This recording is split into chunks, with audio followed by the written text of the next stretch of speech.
नमस्कार, आप देख रहे हैं पीटीएन न्यूज और मैं हूं आपके साथ प्रभाकर पांडे। आपको बता दें कि मुख्यमंत्री नीतीश कुमार अपने प्रगति यात्रा पर हैं। प्रगति यात्रा के दौरान कई ऐसे बयान देते हैं जिससे उनकी मुश्किलें और बढ़ जाती है। तो दूसरी तरफ तेजस्वी प्रसाद यादव, नेता प्रतिपक्ष तेजस्वी प्रसाद यादव अपने कार्यकर्ता संवाद सह मिलन समारोह में कार्यक्रम में औरंगाबाद पहुंचे। वहीं पत्रकारों से बातचीत के दौरान उन्होंने नीतीश कुमार को लेकर बड़ा बयान दे दिया। उन्होंने कहा कि मुख्यमंत्री नीतीश कुमार के इर्द गिर्द 3.5 ऐसे अधिकारी हैं जो बिहार को चला रहे हैं। मुख्यमंत्री नीतीश कुमार के पास कोई ऐसा विजन नहीं है जो बिहार को और प्रगति की ओर ले जाए, लेकिन मेरे पास ब्लूप्रिंट है। मैं सरकार में आऊंगा तो बिहार को और आगे प्रगति के रास्ते पर ले जाऊंगा, इस तरह की बातें कहते नजर आए। तो वहीं राहुल गांधी के उस बयान पर जिसमें जाति जनगणना को लेकर राहुल गांधी ने बयान दे दिया था और उस बयान के बाद इस बीच बचाव करते नजर आए तेजस्वी प्रसाद यादव ने कहा कि राहुल गांधी का बयान और उनका कहने का मतलब वो नहीं था जो पत्रकारों ने दिखाया है। उनका सीधे तौर पर कहना था कि जो जातीय जनगणना हुई है उसमें आरक्षण नहीं मिला है और आरक्षण 65% बढ़ाया गया था, वो आरक्षण नहीं मिल पाया है। तो उनका कहना बस यही था, लेकिन पत्रकारों ने इसको तोड़ मरोड़ कर पेश करने का प्रयास किया है। इस तरह की बातें तेजस्वी प्रसाद यादव ने कहा और क्या कुछ कहा है, छोड़े जाते हैं आपको उनकी बातों के साथ। लोगों से मिलेंगे, ग्रामीणों से मुलाकात करेंगे, वही चंद अधिकारी जो पट्टा में बैठते हैं वही उनके साथ आते हैं। मीडिया से अगर बात करते हैं तो पीछे से कुर्ता खींचा जाता, चलिए बहुत हो गया, निकलिए। और जिस तरीके से माननीय मुख्यमंत्री जी का बयान आया महिलाओं के प्रति, जो है बिहार के लोगों को शर्मसार करने का काम किया गया। आप देखिएगा जिस तरह का बयान बार बार दे रहे हैं, अब ये स्पष्ट हो गया उस बयान से कि अब माननीय मुख्यमंत्री जी थक चुके हैं और रिटायर्ड अधिकारियों के साथ बिहार अब चलने वाला नहीं है।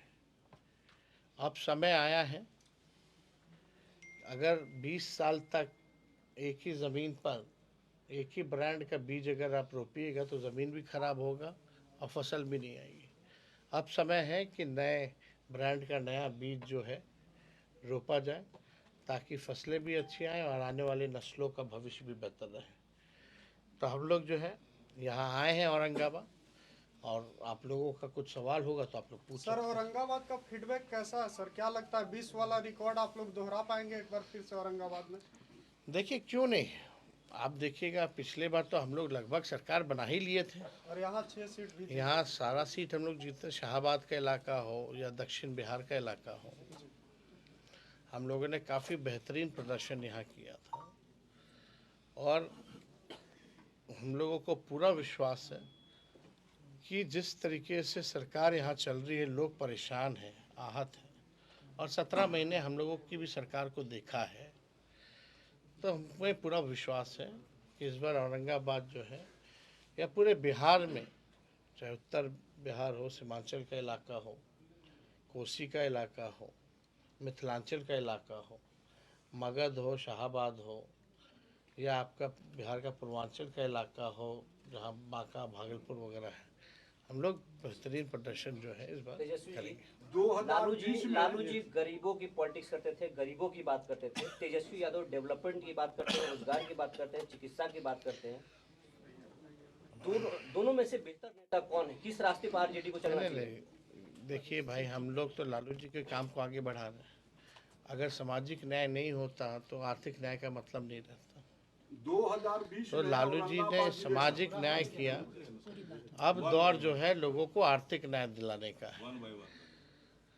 Back bencher of the society जो पिछले पायदान पे है, आप देखिएगा हम लोगों ने जाति आधारित गणना कराया, पूरा एक्सरे सामने आ गया।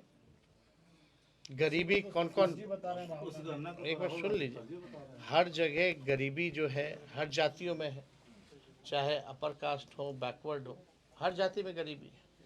वैसे 94 लाख परिवार जो है पाए गए कि जिनका आय 6,000 रुपये से कम है। इसी के लिए हम लोगों ने न्याय इनको दिलाने के लिए कि भाई जिसको नौकरी नहीं उसको 2 लाख रुपए का सहयोग किया जाएगा, जिसको घर नहीं है, ज़मीन नहीं है, उसको हम लोग 1 लाख रुपए देंगे, घर बनाने के लिए 1,20,000 देंगे। लेकिन सरकार हटते ही क्या काम हो रहा है, उस डेटा का क्या उपयोग हो रहा है? जो आप लोग कह रहे हैं, राहुल गांधी जी ने कहा आप डेटा तो कलेक्ट कर लिए, लेकिन डेटा का क्या काम हो रहा है?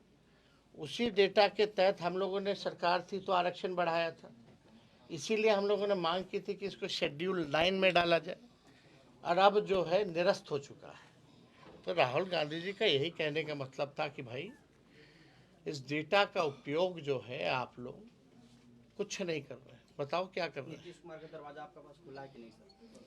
अब चुनाव होगा, अब जनता चुनेगी। तेजस्वी जी 2020 में औरंगाबाद के मतदाता राष्ट्रीय जनता दल और महागठबंधन पर भरोसा किया था, 6 विधानसभा में प्रतिनिधि भेजने का काम किया।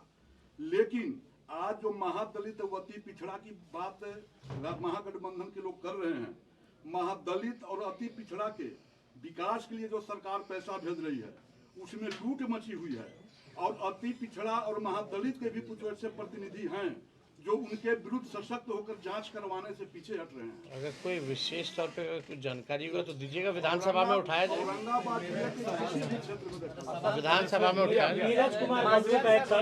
नीरज कुमार बबलू ने कहा कि राजद को जवाब देना होगा, अगर ठाकुर नहीं होते तो हिंदुस्तान नहीं होता, मुगलिस्तान होता।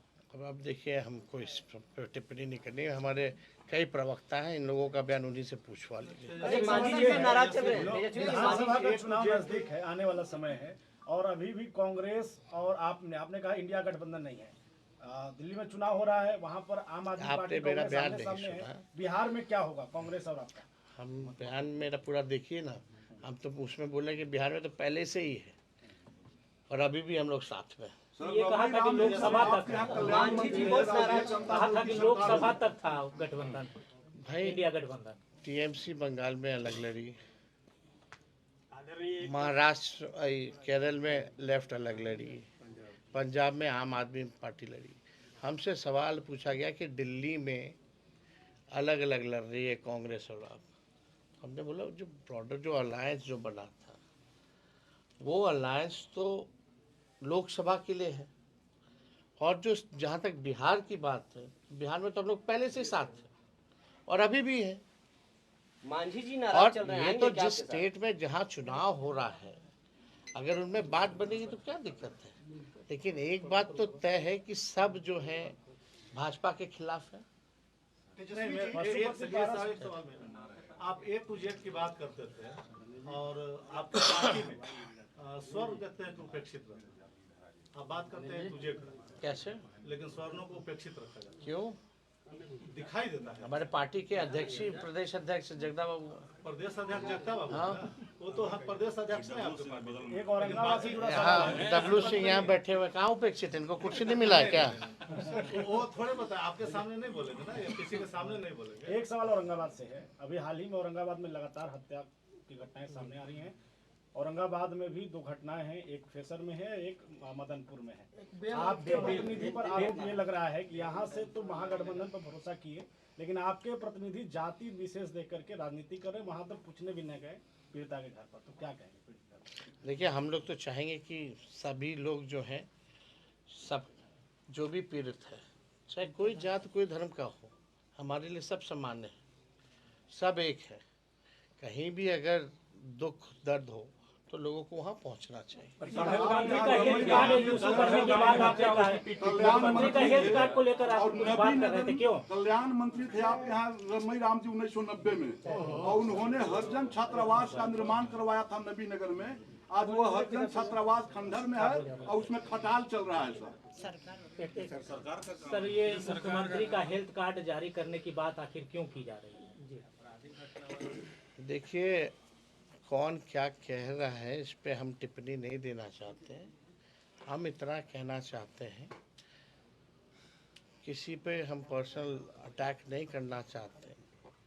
एक उम्र में समस्याएं बढ़ती हैं, लेकिन एक बात तय है कि अब 20 साल बिहार के लोगों ने समय दिया। अब ना तो कोई विजन है उनके पास, ना ही कोई ब्लूप्रिंट है।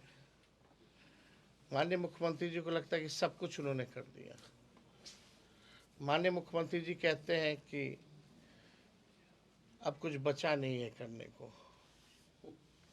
माननीय मुख्यमंत्री जी का जिस हिसाब से बयान आता है, ऐसा लगता है कि पहले कुछ था ही नहीं, संसार बना तो उन्हीं के बाद बना है, और उनके जाने के बाद संसार खत्म हो जाएगा, दुनिया खत्म हो जाएगी। आप सुपर सीएम की बात करते हैं, आखिर वो सुपर सीएम कौन है? तो आप सुने नहीं अभी तक? फिर देखिए, हम तो पहली बार ही, कई बार हम लोगों ने बोला है, और अभी मंगनी लाल मंडल जी ने भी पार्टी ज्वाइन किया, जनता दल यूनाइटेड छोड़ा, तो उन्होंने भी कहा कि सारे 3 लोग जो है सरकार चला रहे हैं, और जो सुपर सीएम है वो डीके बॉस ही जो है वो सुपर सीएम।